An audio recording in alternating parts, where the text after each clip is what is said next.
Hi, everybody. We're back again, and now we have Kayla Key with us, and she is the Justices Service Coordinator with Transitional Living Center Recovery, which is down in the old downtown area of Casa Grande. So welcome, Kayla. Hi, Bob. Hello. So first, would you please tell us a little bit about yourself and then also share what the Transitional Living Center is all about? Okay, so my name is Kayla Key. I am a recovering addict of 9.5 years. I began my journey when I was 14 years old. I started out with opiates. From opiates, I turned to methamphetamines and alcohol. Um, with that being said, it was a very dark road to run through. I lost my parents as a support. I lost everybody that I loved. I was out and running on my own and running the streets alone. Um, it wasn't until I got involved with the justice system that I was facing against on my own with addiction, and getting charges. From there, I was kind of forced into starting some classes, to kind of help myself know who I am and what was I doing at the time.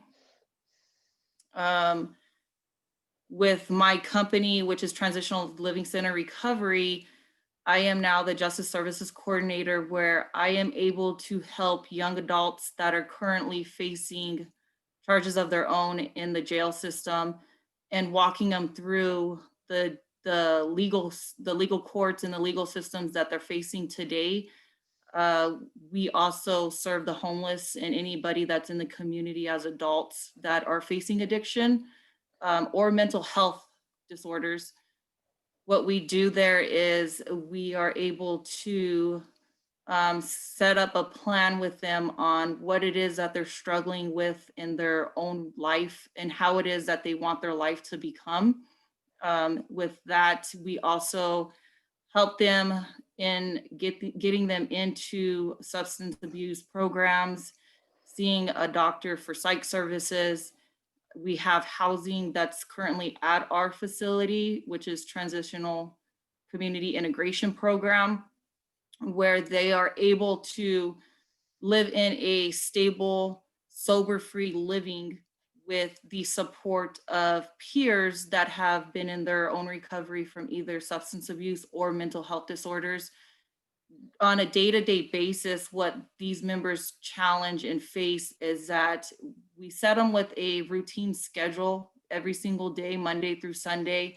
We are open 365 days of the year, including holidays, and they are able to identify and visually see what it is and how it is to become sober and maintain that sobriety piece. When they get to the center at 8 a.m. in the mornings, they are greeted by all of the staff there along with their peers. They sit in the first meeting and they're able to set a goal that they want to accomplish for that day. We help them assist with resume building, submitting how to utilize a computer and gaining the computer skills to submit those resumes.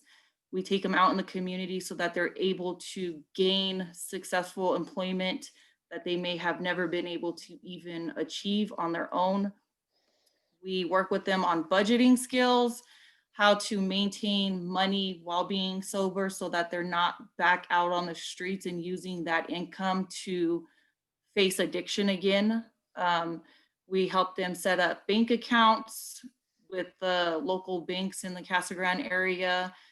We also help them on coping skills, how to identify their triggers and stressors, and how to utilize the supports, whether it be natural supports or community supports that they gain while being at TLCR.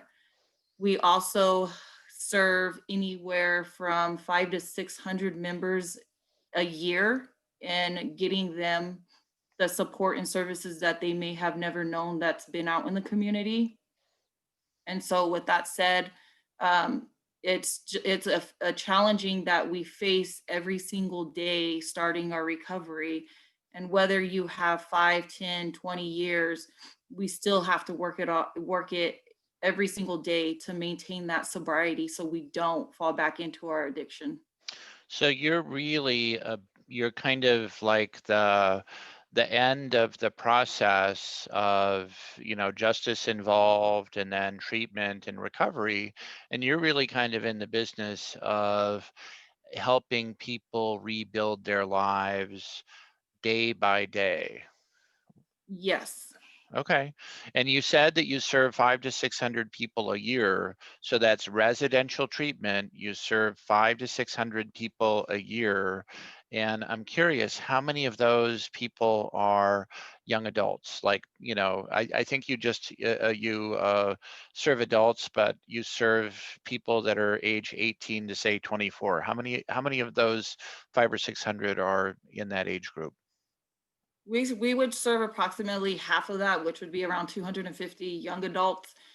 Many of these adults that do come into our facility, they have started using substances at a young age. Some have reported 7, 8 years old, and they were more peer pressured in by a family member. It was in the residence or home that they were currently residing at, and they were never able to identify that living in a sober but stable housing environment, what it looks like and how they can achieve and overcome the Mhm. addiction piece of it. Gotcha. Gotcha. That's great. So let me ask a question. Typically, how long do young adults in your program, how long are they there with you in the transitional living center, living in this, I suppose it's kind of a communal space, like a big dormitory with roommates and that kind of thing? How long are they there, and what does a typical day look like? Okay, so with our program, it's not a big dorm type. We actually have houses out in the community of Casa Okay. Grande. So they're individual houses. We room anywhere from 6 to 8 members in each house. So they'll be residing with either their preference of male or female. We do not do co-ed facilities at this time. However, what it is that they stay typically in our program anywhere from 12 to or 9 to 15 months. Wow. So with that being said, is when it's towards that 15-month phase, they tend to have gained the skills of budgeting and saving enough money and income so that way when they do transition out of our housing, they are able to pay their first month, last month, and the deposit for either an apartment or house that they choose and pick and they're accepted into, with extra money for any type of emergency. What it also looks like for a typical day with these members is that they get up first thing in the morning, approximately 5:30, 6 o'clock. By 6:30, they're in a smart recovery meeting down at our center. It is an open facility for smart recovery where anybody can walk through, and it's a community meeting where we address like the substance use and mental health disorders. And that goes on for 1 hour each day, Monday through Friday. At 8 a.m. is when they do start their day at the center, and that's in the part of the old downtown of Casa Grande. Hmm. So they'll start their day with attending a meeting and setting their little goal for the day of what they want to accomplish for that day. After that group is over, then they start working either with individual peer support on their goal for the day, or they'll attend a group meeting, and we have group meetings that run from 8 to 4 at the facility. Wow. Those groups consist of like a coping skills group, a budgeting skills group, CBM, which is cognitive behavior management. We also run like a relapse prevention group on ways that we can prevent the relapse of addiction or substance use. And then we also are able to um, help them with like life planning goals overall. So we Hmm. set them with short-term and long-term goals so that way they're able to work towards achieving those goals on either a 3, 6, 9, 12 month basis.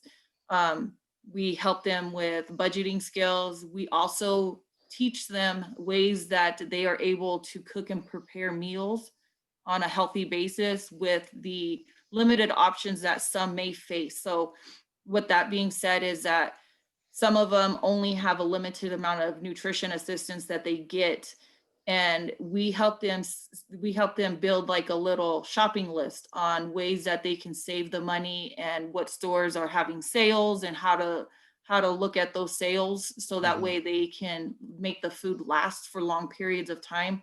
We also help them learn anywhere from cooking an individual meal to preparing a meal for 10 people.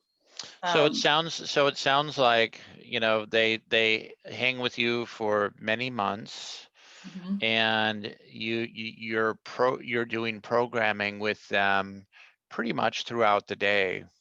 And it sounds Yes, probably like just about every day. every single day, Bob. And then from 4 to 7:30, we have like a leisure activity where they're able to do little tournaments. So we have like a little basketball setting up there. We'll play like board games with those people that do attend the leisure activity. What we do is we also have a little inside store at our facility where the people that don't have financial income at the time, they're able to still obtain their hygiene products that they may need, such as shampoo, Mhm. conditioner, razors, um, with turtle bucks that they use. So these little turtle bucks is kind of like their money that they're able to earn when they participate in these groups and they participate in the leisure activity. A lot of times the members don't know how to communicate well or get along with others. And so getting them into those leisure activities is something that goes very well with these members because they're able to communicate with their peers without getting upset, without getting angry, Mhm. without turning to the substance to numb those feelings. Gotcha. Gotcha.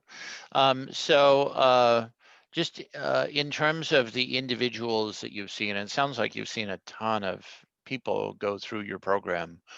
Um, how well would you say that the individuals really handle the daily stressors of recovery and transition in your program? What does that look like? You know, what's the emotional toll? What's the psychic toll of having to be there and be in the program and relearn all of this stuff? Can you talk a little bit about that? Yeah, so individuals, we all walk different, we all walk the same life, but we all are able to handle the stressors, and especially in recovery, at different pace. Hmm. Many of them coming into the program when they first get there, it's more that they were forced into it by the legal system at this point. A lot of times we don't see our members just walk in and say, hey, I want help with my recovery. It's Hmm. more being pushed in by the legal system. So does They so does are it take a while for them to kind of maybe come to grips with their reality and kind of move into a headspace where they can start thinking more about the future and start taking action in that direction? It does take a few months for our members to really identify what the reality and what it is that they're facing. Yeah. With either their substance abuse, mental health disorder, or the legal system. But with that being said, is that when we get these members, the first 3 to 6 months, I would say, is that they're barely learning how to identify what it is they need to do on a daily basis to maintain that sobriety and recovery. Hmm. Um, they face the stressors on a daily basis, and a lot of times when they are faced with those stressors, it comes with a lot of the agitation, aggression that they're not able to identify until about 6 months into the program. Mm. With that, then they're able to identify what it is in reality that they really want as a long-term goal and what it is that they're looking towards. So it takes them a while to dig. Would you also say that, and I think one of the themes that I'm hearing as we have these conversations is that uh, there is some, hang on, for most folks, there is some um, something in the background, something that happened, something that has caused some tremendous amount of stress in their lives, and that stress that they haven't been able to work through or talk about, and it kind of becomes toxic, and it really seems to like take over life.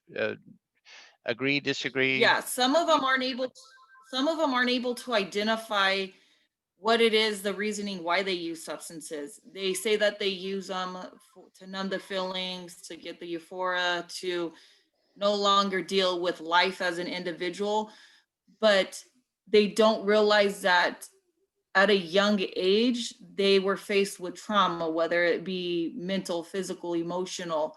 Yeah. Um, when they're able to identify that that trauma piece is an underlying issue is when they're able to have like this pink cloud over them, and they really want to work as an individual through that trauma piece so that their recovery becomes stronger in their long-term goals. Hmm. Gotcha. So, any reflections that you can share on the young people that you've seen in recovery and transition? Any observations you want to make about the people that you've seen and the people that you've worked with? Yeah, so I've had many of them that have transitioned out of the TLCR housing program and the center facility services. A lot of times, these people are very agitated and upset at the beginning, and some have even identified that I don't like you, I don't want this, you're just another person that I have to face. But towards the transition phase and the long term of their recovery and sobriety is when they start to thank you and they start to realize that they're not alone in this, they're not alone in their recovery, and they won't ever be alone. And to be able to utilize their natural supports and their community supports, we've had many of our members become actual staff with TLCR Hmm. so that they're able to help the next people coming into our facility facing the same thing that they were facing 10 to 15 months. Gotcha. So I think one of the things that I've observed, and I've got friends that are in recovery and have been in recovery for years, but it seems like when you walk this path, when you make the choice, when it's inadvertent or whatever it is, experimentation, and you get into this place where you become dependent on whatever the substance is to help you relax or help you deal with the problems or help you feel good.